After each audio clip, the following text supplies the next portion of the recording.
अस्सलाम वालेकुम। आज हम रेगुलेशन ऑफ ग्लूकोनियोजेनेसिस के बारे में डिस्कस करेंगे। लास्ट वीडियो में हमने इसके पाथवे को एक्सप्लेन किया था। आज हम रेगुलेशन को देखेंगे। टू मेन थिंग्स हैं जो कि ग्लूकोनियोजेनेसिस को रेगुलेट करती हैं। फर्स्ट है pyruvate carboxylase and second one है हार्मोनल रेगुलेशन। इसमें डिफरेंट हार्मोन्स हैं, ग्लूकागोन, एसिट्रेट है, बट मैं आपको कलेक्टिवली उन दोनों का आपको बताऊंगी कि उसमें कौन कौन सी चीज़ें हैं और वो कैसे रेगुलेट करता है। फर्स्ट हम देख लेते हैं कि पायरुवेट कार्बोक्सिलेज कैसे रेगुलेट करता है ग्लूकोनियोजेनेसिस को। हमने डिस्कस किया था कि ग्लूकोनियोजेनेसिस में क्या होता है कि जो पायरुवेट है वो कन्वर्ट होता है ऑक्सैलो एसीटेट में। ठीक है, ग्लूकोनियोजेनेसिस में हमने डिस्कस किया था कि जो पायरुवेट है वो ऑक्सैलो एसीटेट में कन्वर्ट होता है एक एंजाइम्स के थ्रू जिसका नेम है पायरुवेट कार्बोक्सिलेज। ये जो फर्स्ट रेगुलेटर है वही पायरुवेट कार्बोक्सिलेज। अब यहाँ पे होता क्या है, अब देखें जो पायरुवेट है वो डायरेक्टली ऑक्सैलो एसीटेट में कन्वर्ट नहीं होता। हमने कर्व साइकिल में डिस्कस किया था। अगर आपने कर्व साइकिल पढ़ा है तो आपको पता होगा जो पायरुवेट है वो पहले मिलता है एसीटाइल को ए के साथ। ठीक है, यहाँ पे सेंटर में एसीटाइल को ए प्रेजेंट होता है जिसके साथ मिल के पायरुवेट है वो ऑक्सैलो एसीटेट में कन्वर्ट होता है। देन जो ऑक्सैलो एसीटेट है वो ग्लूकोनियोजेनेसिस स्टार्ट करवाएगा मैलेट में कन्वर्ट होके। जितने हमारे पास ऑक्सैलो एसीटेट ज़्यादा होंगे उतना ही ज़्यादा ग्लूकोनियोजेनेसिस होगी। फर्स्ट हमारा जो मेन ये है कि अगर ऑक्सैलो एसीटेट ज़्यादा होगा तो जो है ग्लूकोनियोजेनेसिस वो भी ज़्यादा होगी। अब इसमें होता क्या है, फर्स्ट अगर तो ये जो एसीटाइल को ए है ये इंक्रीज़ करता है। अगर तो इसकी अमाउंट इंक्रीज़ है, हाई है, तो क्या होगा, एसीटाइल को एक जो है वो ज़्यादा से ज़्यादा पायरुवेट को कन्वर्ट करेगा ऑक्सैलो एसीटेट में। जो ग्लूकोनियोजेनेसिस का रेगुलेशन है वो ज़्यादा से ज़्यादा होगी, ग्लूकोनियोजेनेसिस ज़्यादा से ज़्यादा प्रोसीड करेगी।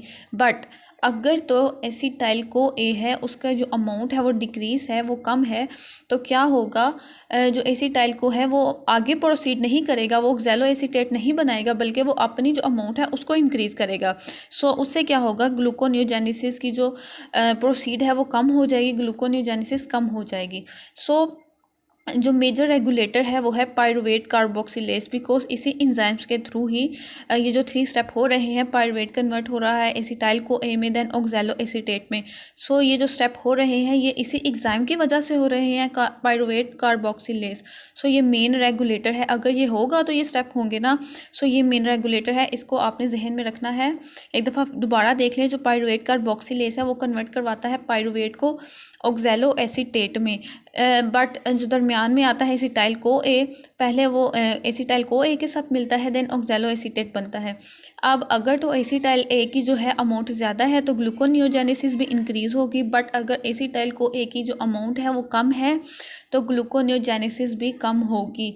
देन आई होप सो आपको ये पॉइंट क्लियर हो गया होगा। देन है हार्मोनल रेगुलेशन। अब इसमें डिफरेंट हार्मोन्स हैं, फॉर एग्जांपल जो है ग्लूकागोन है, कॉर्टिसोल है। मैं आपको इन सब जो हार्मोन्स प्रेजेंट है जो कि इसमें रेगुलेट करते हैं उनका जो कंप्लीट जो कॉम्प्लेक्स है वो आपको बताऊंगी। इसमें अब होता क्या है, देखें, ये जो हार्मोन रेगुलेशन है इसमें हम क्या करेंगे, जो हमारा इसमें मेन मकसद है वो ये है, ये देखें, ये है जो है ग्लाइकोलाइसिस या ग्लूकोनियोजेनेसिस जो है, मैंने साइकिल यहाँ पे ड्रॉ किया है। ये जो है जो ब्लू से मैंने पॉइंट आउट किए हैं एंजाइम्स, ये वो हैं जो कि ग्लाइकोलाइसिस परफॉर्म करवाते हैं, एंड जो रेड से मैंने ड्रॉ लिखे हैं वो ग्लूकोनियोजेनेसिस परफॉर्म करवाते हैं। अब हमने ग्लूकोनियोजेनेसिस के लिए क्या करना है कि इन एंजाइम्स को हमने इनहिबिट करना है एंड इन एंजाइम्स को हमने प्रमोट करना है, इनहेंस करना है। अब वो कैसे होगा, अब वो ऐसे होगा कि जब हार्मोनल रेगुलेशन होगी, मीन्स के फास्टिंग, आप भूखे हैं, ठीक है, फास्टिंग स्टेट में, आई मीन कि आपने काफ़ी देर से कुछ नहीं खाया, 12 to 13 हार्स हो गया आपने कुछ नहीं खाया, तो क्या होगा, फास्टिंग स्टेट हो जाएगी। उसमें क्या होगा, जो ग्लूकोज का लेवल है वो डिक्रीज़ कर जाएगा। ग्लूकोज का लेवल डिक्रीज़ करेगा तो इसमें जो इंसुलिन है वो इंक्रीज़ नहीं, डिक्रीज़ कर जाएगी। ग्लूकोज का लेवल डिक्रीज़ हुआ तो अल्टीमेटली इंसुलिन है वो भी डिक्रीज़ कर जाती है।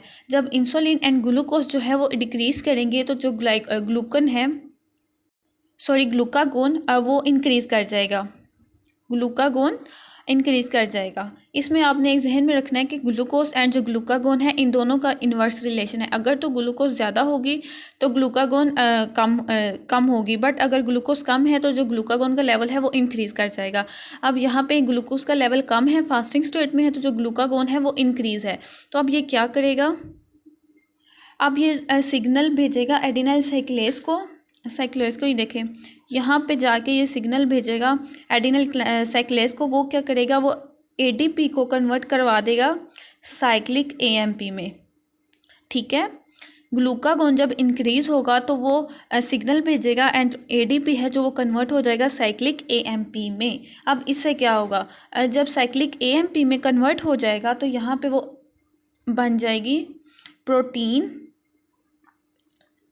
काइनेज, ठीक है। प्रोटीन काइनेज ए को एक्टिवेट करवा देगा, एएमपी है जो वो प्रोटीन काइनेज ए को एक्टिव करवा देगा। अब देखें यहाँ पे 2 पॉइंट्स हैं। अगर तो प्रोटीन काइनेज ए एक्टिव होती है, ठीक है, तो वो ग्लूकोनियोजेनेसिस करवाएगी। बट अगर यहाँ पे प्रोटीन काइनेज बी एक्टिवेट होती है तो वो ग्लाइकोलाइसिस करवाएगी, ये आपने जहन में रखना है। सो यहाँ पे प्रोटीन काइनेज ए है, सो ये क्या करवाएगी, ग्लूकोनियोजेनेसिस। सो जब प्रोटीन काइनेज ए एक्टिव हो जाएगी तो ये क्या करवाएगी, फास्फोरिलेशन।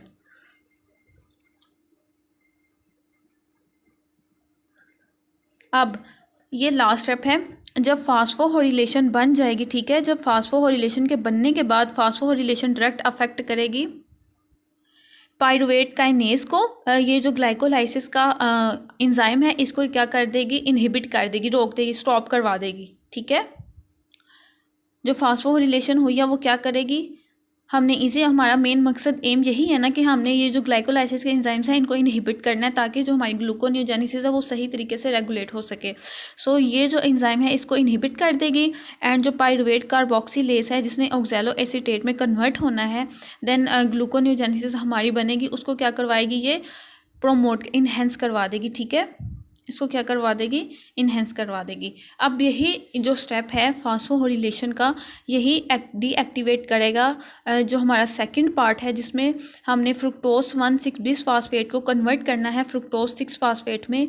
ये इसको भी जाके क्या कर देगी, डीएक्टिवेट करवा देगी, इनहिबिट कर देगी एंड जो फ्रुक्टोज 1,6-बिस फास्फेटेज है उसको इन्हेंस करवाएगी ताकि जो ग्लूकोनियोजेनेसिस है वो प्रोसीड हो सके। अब यहाँ पे एक और भी पॉइंट है, जो फ्रुक्टोज 1,6-बिस फास्फेट में मैंने आपको बताया था कि जो ये काइनेज वाला है, ये एंजाइम है, यहाँ पे इसको रेगुलेट कर रहा होता है एटीपी, सिट्रेट एंड एएमपी। मैं मेनली यहाँ पे एटीपी की बात करती हूँ। जब एटीपी जो है वो फ्रुक्टोकाइनेज को इनहिबिट करेगा एंड ये भी प्रमोट करेगा फ्रुक्टो 1,6-बिस फास्फेट को, ग्लूकोनियोजेनेसिस का। एटीपी का ऑलवेज जो इस पे इफेक्ट होता है वो नेगेटिव इफेक्ट होता है, इसको इनहिबिट करता है। सो ये पॉइंट आपने जहन में रखना है। बिल्कुल सेम इसी तरीके ही हेक्सोकाइनेज को भी ये इनहिबिट कर देंगे एंड ग्लूकोज 6 फास्फेटेज को इन्हेंस कर देंगे। सो मेन आपने यही रखना है जो हार्मोन रेगुलेशन में कि अगर आप फास्टिंग स्टेट में है तो जो ग्लूकोज का लेवल है वो डिक्रीज हो जाएगा।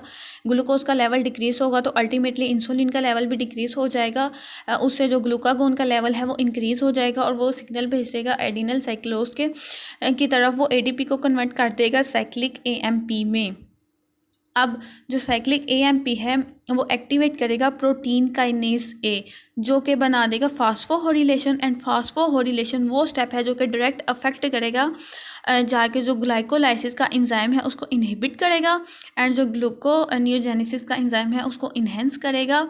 सो जो ग्लूकोनियोजेनेसिस है वो इजीली बिल्कुल ठीक तरीके से प्रोसीड हो जाएगी। आई होप सो आपको समझ आ गई होगी। अगर आपको कोई भी चीज़ समझ नहीं आती तो आप मुझे बाद में बता दीजिएगा।